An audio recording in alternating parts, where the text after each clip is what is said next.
Hello, good to be with you, as always.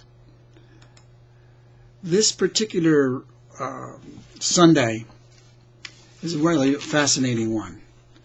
It's the 33rd Sunday in Ordinary Time for November the 13th and 14th.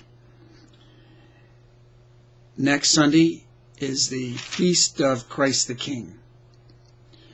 Both of these Sundays are referring to the end time, when the whole universe will come to an end, and Jesus will come to establish his reign over everything. And there will be no competition at all from the devil or any other force. The weekend after Christ the King is First Advent Sunday, and really celebrates the beginning of time. So every year we have this cycle, from the end to the beginning. And this, rather, from the beginning to the end. And now we're ending this cycle, liturgical cycle. This is the end of the liturgical year, these two Sundays. And in the first reading from the prophet Malachi, he says, "Lo, the day is coming, blazing like an oven, when all the proud and all evildoers will be stubble, and the day that is coming will set them on fire." All evil and everything actually will be destroyed, but it does not belong to God for all of eternity. In the Gospel reading from Luke chapter 21, verses 5 to 19, Jesus says, "All that you see here, the days will come when there will not be a stone left upon another stone that will not be thrown down." Again, the reference to the end time. The end time, when the Lord comes to take away everything that is not his, to establish his reign over everything. Interestingly enough, toward the end of this reading, the Gospel reading, he says, "They will put some of you to death." There'll be persecutions. At the end time, all the way to the end time, there'll be conflict between good and evil. "And they will put some of you to death."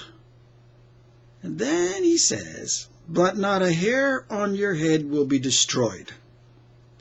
Now, how do those two ideas possibly go together? I think the second expression, "but not a hair on your head will be destroyed," means that they won't destroy anything that it's in the end of any importance, because despite the fact they kill your body would be corrupted anyhow, and you will receive a glorified body.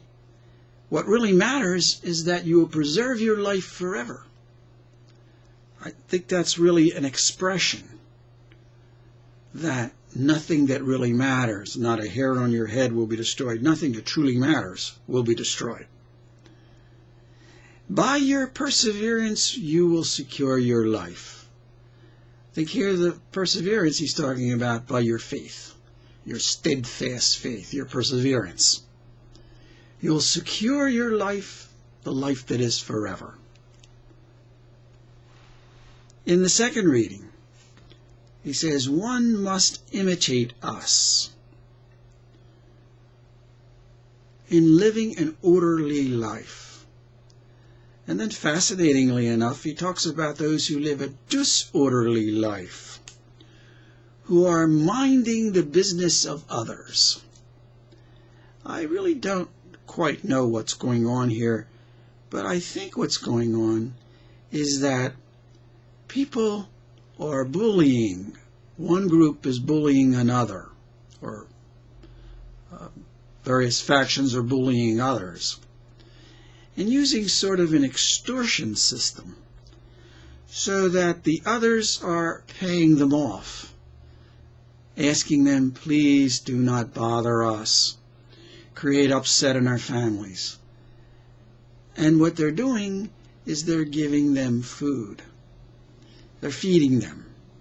They're sort of buying them off so that they can live peacefully. And Paul is telling them, no. Live an orderly life, mind your own business, work quietly. Everybody live in peace with one another. Do not go running around disturbing other people's lives. Till the end, live peacefully when the Lord calls you.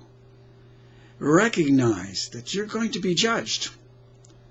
And at the end, if you've lived your lives in an orderly, you've lived your lives as a person who works industriously every day, you will gain the judgment.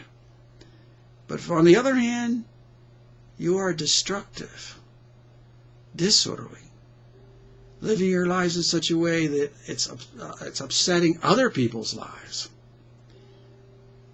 you will be judged as not deserving of the kingdom of God, and you will be destroyed. May the dear Lord live in each one of us so that His order lives daily, and that others, through our prayers, live orderly lives too. May God bless you and be with you always. Thank you very much.